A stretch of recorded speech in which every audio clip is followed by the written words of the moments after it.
আসসালামু আলাইকুম বন্ধুরা, আশা করি সবাই ভালো আছেন। সবাইকে জানাই অগ্রিম ঈদ মোবারক। আপনারা যারা 2023 সালে অগ্রিম টিকিট ক্রয় করতে চাচ্ছেন তাদেরকে এই ভিডিওতে নতুন নিয়মে সম্পূর্ণ প্রসেস দেখাবো, কিভাবে আপনারা একটা অনলাইনে অ্যাকাউন্ট তৈরি করবেন এবং অনলাইন থেকে কিভাবে টিকিট সংরক্ষণ করবেন। বন্ধুরা, আপনারা যারা নতুন নিয়মে ঈদের অগ্রিম টিকিট ক্রয় করতে চাচ্ছেন তাদের জন্য এই ভিডিওটা অত্যন্ত গুরুত্বপূর্ণ। ভিডিওটা স্কিপ না করে মনোযোগ সহকারে দেখার অনুরোধ রইল। চ্যানেল নতুন হলে সাবস্ক্রাইব করে বেল আইকনটা অন করে দিবেন, আর অলরেডি সাবস্ক্রাইব করে থাকলে থ্যাংক ইউ সো মাচ।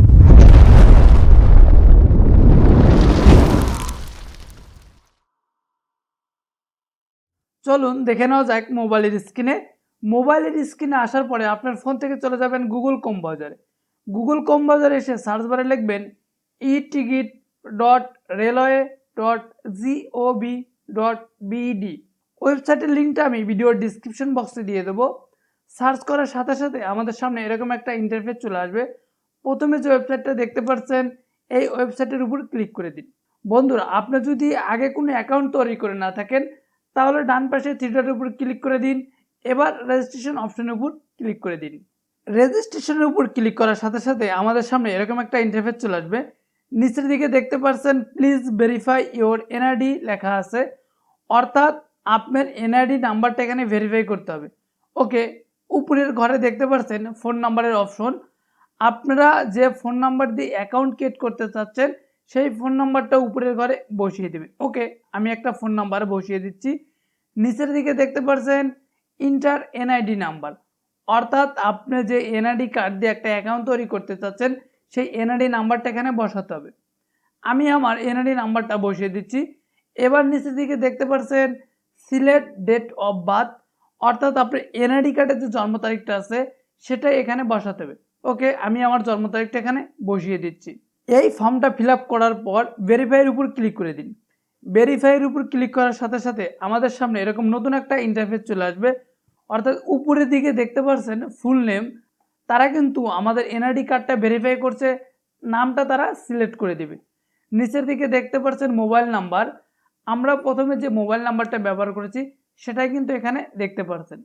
নিচের দিকে দেখতে পাচ্ছেন এনআইডি কার্ডের নাম্বার ও জন্ম তারিখ। প্রথমে যে এনআইডি কার্ডের নাম্বারটা ব্যবহার করছি ও জন্ম তারিখটা ব্যবহার করেছি সেমই কিন্তু এখানে আমাদের সেই এনআইডি কার্ডের নাম্বার এবং জন্ম তারিখ কিন্তু এখানে দেখাচ্ছে। এবার নিচের ঘরে দেখতে পাচ্ছেন ইমেল অ্যাড্রেস, অর্থাৎ এখানে আপনাকে একটা ভেরিফাই ইমেল বসাতে হবে। ওকে, আমি আমার ইমেলটা বসিয়ে দিচ্ছি। নিচের দিকে দেখতে পাচ্ছেন পোস্ট কোড। আপনার ভোটার আইডি কার্ডের পিছনের অংশতে যে 4 ডিজিটের একটা পোস্ট কোড থাকে সেই পোস্ট কোডটা এখানে বসিয়ে দিবেন।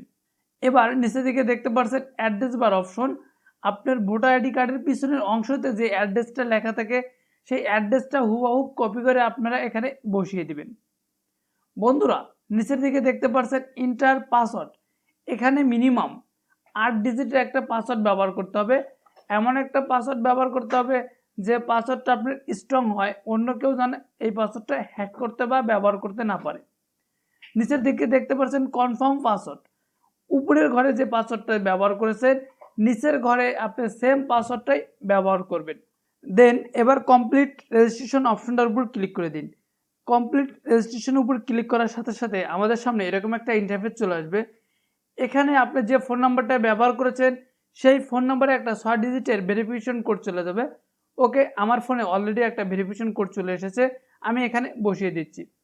ভেরিফিকেশন কোডটা বসানোর পরে আপনারা কন্টিনিউ উপর ক্লিক করে দিন। দেন বাংলাদেশ রেলওয়েতে আমাদের একটা সফলভাবে অ্যাকাউন্ট তৈরি হয়ে গেল। ওকে, তাহলে দেখে নেওয়া যাক এখানে কিভাবে আপনারা একটা টিকিট ক্রয় করবেন। বন্ধুরা, চ্যানেলটা যদি এখনও সাবস্ক্রাইব করে না থাকুন চ্যানেলটা সাবস্ক্রাইব করে বেল আইকনটা অন করে দিবেন। আমাদের অ্যাকাউন্ট তৈরি হওয়ার পরে আমাদের সামনে এরকম একটা ইন্টারফেস ওপেন হবে। এখান থেকে আপনারা আপনার ঠিকানা অনুযায়ী টিকিট ক্রয় করতে পারবেন। দেন যে স্টেশন থেকে আপনি যাত্রা শুরু করবেন সেই স্টেশনের নামটা এই ফর্ম যেখানে দেখতে পাচ্ছেন ফর্ম, এই জায়গায় সেই স্টেশন নামটা বসিয়ে দেবেন। ওকে, যেহেতু আমি ঢাকা থেকে যাত্রা শুরু করব আমি তাই এখানে ঢাকা সিলেক্ট করে দিলাম। এবার টু অপশন দেখতে পাচ্ছেন এবং যে স্থানে আপনি পৌঁছাবেন সেই স্টেশনের নামটাই টুর জায়গায় বসিয়ে দেবেন। ওকে, যেহেতু আমি ঢাকা থেকে উল্লাপাড়া যাব আমি সেই এখানে উল্লাপাড়া বসিয়ে দিচ্ছি। এবার নিচের দিকে দেখতে পাচ্ছেন ডেট অফ জার্নি, অর্থাৎ আপনি কত তারিখে জার্নিং করবেন। আমি এখানে আমার জার্নিং ডেটটা বসিয়ে দিচ্ছি। এবার নিচের দিকে দেখতে পাচ্ছেন চয়েস ইউর ক্লাস, অর্থাৎ আপনি কোন ক্লাসে ভ্রমণ করতে চাচ্ছেন, আপনি এসি বা শোভন বা চেয়ারে, এখানে বিভিন্ন ক্লাস কিন্তু এখানে শো করছে। ওকে, আমি আমার মন মতো একটা ক্লাস সিলেক্ট করছি। এবার সার্চ ট্রেনের উপর ক্লিক করে দিন। ওকে, এই সার্চ ট্রেনের উপর ক্লিক করার সাথে সাথে কিন্তু আমাদের সামনে এরকম একটা ইন্টারফেস চলে এসেছে। বন্ধুরা, আপনি যে তারিখে জার্নি করবেন সেই তারিখের কিন্তু ট্রেনের শিডিউলগুলো এখানে দেখাচ্ছে। উপরে দেখতে পাচ্ছেন ধূমকেতু এক্সপ্রেস, সুন্দরবন এক্সপ্রেস, একতা এক্সপ্রেস এবং বিভিন্ন ট্রেনের কিন্তু এখানে শিডিউল দেখাচ্ছে। এখানে সবুজ ঘরগুলো দেখছেন, এই টিকিটগুলো বর্তমান খালি আছে। উপরে দেখতে পাচ্ছেন চিনিকদা এবং কাউন্টারে টিকিট আছে 4টা, অনলাইনে টিকিট আছে 2টা। আপনি যদি অনলাইন থেকে টিকিট কাটতে চান তাহলে এই যে অনলাইনে যেগুলো দেখতে পাচ্ছেন যে অনলাইনে কয়টা টিকিট আছে সেই টিকিটগুলো আপনি ক্রয় করতে পারবেন শুধুমাত্র অনলাইন থেকে। ওকে, অনলাইন থেকে টিকিট ক্রয় করার জন্য আপনাকে বুক নাওয়ের উপর ক্লিক করতে হবে। এবার আমি বুক নাওয়ের উপর ক্লিক করছি। বুক নাওয়ের উপর ক্লিক করার সাথে সাথে কিন্তু আমাদের যে ট্রেনে আমরা ভ্রমণ করব সেই ট্রেনের কিন্তু আমাদের ওপেন হয়ে গেল সিটগুলো। এবং এখানে দেখতে পাচ্ছেন 2টা টিকিট খালি আছে, অর্থাৎ 2টা সিট ফাঁকা আছে। আমরা কিন্তু ওখানে দেখতে পাচ্ছি যে অনলাইনে 2টা সিট ফাঁকা আছে। ওকে, আমি যে কোনো একটা সিট এখানে সিলেক্ট করে নিচ্ছি। যেহেতু আমি একা ভ্রমণ করব, আমি তো এখানে একটা সিট সিলেক্ট করছি। আপনার পছন্দ মতো সিটটা সিলেক্ট করার পরে এবার কন্টিনিউ প্রসেসের উপর ক্লিক করে দিন।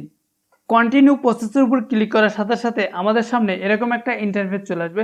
বন্ধুরা, এই ইন্টারফেসের মাধ্যমে আপনি জানতে পারবেন আপনার টিকিটের মূল্য কত এবং আপনার এই টিকিটে কয়জন যাত্রী আপনারা যাত্রা করবেন, এই টিকিটের মানে টোটালস আপনারা এখান থেকে দেখতে পারবেন। এবার নিচে দিকে দেখতে পাচ্ছেন পেমেন্ট মেথড অপশন। এখানে আপনারা 3টা ওয়েতে পেমেন্ট করতে পারবেন, বিকাশে, নগদে, রকেটে। অর্থাৎ আপনি অনলাইনে যে টিকিটটা ক্রয় করেছেন সেখানে এখানে 3টা ওয়েতে আপনারা পেমেন্ট করতে পারবেন। ওকে, যেহেতু আমি নগদে পেমেন্ট করব, আমি নগদের উপর ক্লিক করে দিচ্ছি। নগদের উপর ক্লিক করার সাথে সাথে আমাদের সামনে এরকম একটা ইন্টারফেস চলে এসেছে। বন্ধুরা, আপনার যে অ্যাকাউন্টে নগদ তৈরি করা আছে, নগদ অ্যাকাউন্ট ক্রিয়েট করা আছে, সেই নগদ নাম্বারটা এখানে বসিয়ে দেবেন। ওকে, আমি আমার নগদ নাম্বারটা এখানে বসিয়ে দিচ্ছি। নগদ নাম্বারটা বসানোর পরে আপনারা প্রসেসের উপর ক্লিক করে দিবেন। প্রসেসের উপর ক্লিক করার সাথে সাথে বন্ধুরা আপনার ফোনে একটা 6 ডিজিটের ভেরিফিকেশন কোড চলে যাবে। সেই 6 ডিজিটের ভেরিফিকেশন কোডটা আপনারা এখানে বসিয়ে আবারও প্রসেসের উপর ক্লিক করে দিবেন। এবার আপনাকে যে কাজটা করতে হবে, আপনার যে নগদ অ্যাকাউন্টটা ক্রিয়েট করেছেন সেই নগদ অ্যাকাউন্টের পিন নাম্বারটা এখানে বসিয়ে দিয়ে আবারও প্রসেসের উপর ক্লিক করে দিবেন। প্রসেসের উপর ক্লিক করার সাথে সাথে নগদ থেকে আপনার ফোনে থেকে অটোমেটিকলি টাকা কেটে নেবে। এখানে দেখতে পাচ্ছেন আমার টিকিট কিন্তু ডাউনলোড হয়ে গেছে। বন্ধুরা, এইভাবেই আপনারা খুব সহজে অনলাইন থেকে টিকিট ক্রয় করতে পারবেন এবং আপনার ঈদের যাত্রা খুব সহজ করতে পারবেন। সেই সাথে সাথে এই ভিডিওটা এ পর্যন্তই। ভিডিওটা আপনাদের কাছে কেমন লাগলো অবশ্যই কমেন্ট করে জানাবেন। এ পর্যন্ত ভালো থাকবেন, সুস্থ থাকবেন। দেখা হবে নতুন কোনো ভিডিওতে। আপনাদের ঈদ যাত্রা শুভ হোক।